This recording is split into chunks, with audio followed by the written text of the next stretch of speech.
f is a function defined from R to R be as ft equal to tan t upon t when t is not equal to 0 and ft equal to 1 when t equal to 0.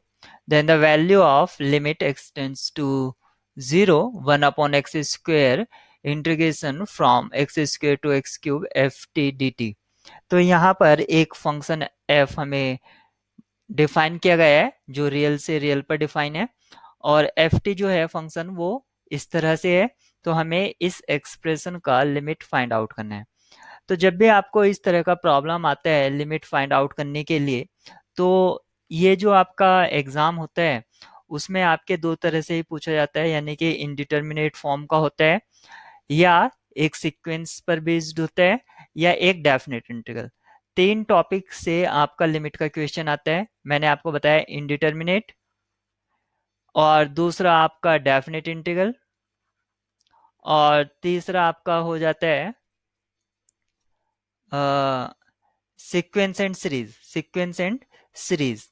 तो इन तीन topic को मर्ज करके, और एक topic आता है आपका Lebanese rule, ये इन तीन चार टॉपिक को मर्ज करके वो एक क्वेश्चन बनाता है अक्सर लिमिट का, या अक्सर इन्हीं से पूछा जाता है। तो यहाँ पर हम इसकी लिमिट फाइंड आउट करेंगे। तो हमें जो लिमिट फाइंड आउट करना है, limit x tends to 0 1 upon x square and integration from x square to x cube f t d t.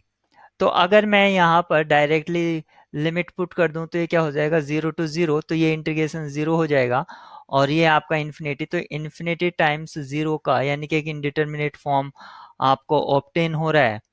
तो जब आपको एक इंडिटरमिनेट फॉर्म ऑब्टेन हो रहा है तो इसका आप कैसे करेंगे, तो इसको 1 अपॉन एक्स स्क्वायर को आप डिनोमिनेटर में लिख लीजिए जो प्रोडक्ट में लिखा गया है। तो आप इसको लिखिए लिमिट x टेंड्स टू 0। अब देखिए आप, मैंने इसको लिखा एक्स स्क्वेयर और यहाँ पर लिखा x square to x cube f t d T. अगर आप रखेंगे तो ये 0/0 फॉर्म हो गया है, इनडिटर्मिनेट फॉर्म। और अब हम इसमें एल हॉपिटल रूल अप्लाई कराएंगे। एल हॉपिटल रूल के अकॉर्डिंग कि जब 0/0 या इन्फिनिटी फॉर्म आता है तो न्यूमरेटर और डिनोमिनेटर का हम डेरिवेटिव करते हैं सेपरेटली। तो इसको हम अब डिफ्रेंशिएट कराएंगे विद रेस्पेक्ट टू एक्स, क्योंकि यहाँ पर जो इंटीग्रल है ये, इसकी जो लिमिट है इन टर्म्स ऑफ एक्स है, इसलिए एक्स के रेस्पेक्ट में कराएंगे। तो D upon D x integration from x square to x cube f t d T, और नीचे आपका हो जाएगा 2x। अब यहाँ पर आपको आपको इसका डिफ्रेंसिएशन करना है तो आप इसमें लेबनीज रूल अप्लाई कर दीजिए। लेबनीज रूल के अकॉर्डिंग जो किसके रेस्पेक्ट में ये इंटीग्रेट हो रहा था, ये टी के रेस्पेक्ट में हो रहा था, तो इसको अपर लिमिट से चेंज कीजिए। चेंज करेंगे हम तो एफ एक्स क्यूब और फिर अपर लिमिट का डेरिवेटिव यानी कि 3x square minus, same work करेंगे हम लोअर लिमिट के लिए, एफ एक्स स्क्वेयर और फिर एक्स स्क्वेयर का डेरिवेटिव यानी कि 2x और डिवाइडेड बाय 2x आपका चल ही रहा था। ये सारा का सारा जो था हमारा लिमिट x टेंड्स टू 0, ये था हमारा। अब हमें यहाँ पर देखिए इस वाली टर्म में भी x इन्वॉल्व है, इसमें भी। तो ये क्या हो जाएगा, x से एक पावर कैंसिल आउट हो जाएगी तो एक पावर बची और ये यहाँ पर कैंसिल आउट हो जाएगा। तो ये क्या हो जाएगा, लिमिट x टेंड्स टू 0 और F x cube into 3x minus F x square into 2 divided by 2।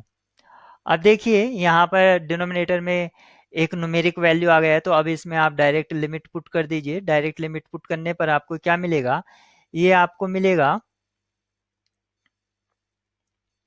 आपको मिलता है ये एफ एक्स क्यूब इंटू 0, तो ये फाइनली ये 0 टर्म हो जाएगा, minus F x square into 2 divided by 2। ये 2 से 2 कैंसिल आउट हो जाएगा तो माइनस एफ एक्स स्क्वेयर, यानी कि इसका जो वैल्यू हुआ, अब इसका क्या वैल्यू हुआ, एफ 0। तो यहाँ पर हम इसको 0 लिखेंगे तो माइनस ऑफ एफ 0, यानी कि आप यहाँ पर देखिए एफ जीरो का जो वैल्यू है वो क्या डिफाइन किया गया है, F T at zero equal to one. तो F zero equal to one है, लेकिन ये हमारा निगेटिव था इसलिए निगेटिव वन हो जाएगा। तो इसका जो लिमिटिंग वैल्यू था वो है is equal to minus one, यानी कि ऑप्शन ए आपका राइट चॉइस होगा, ऑप्शन ए।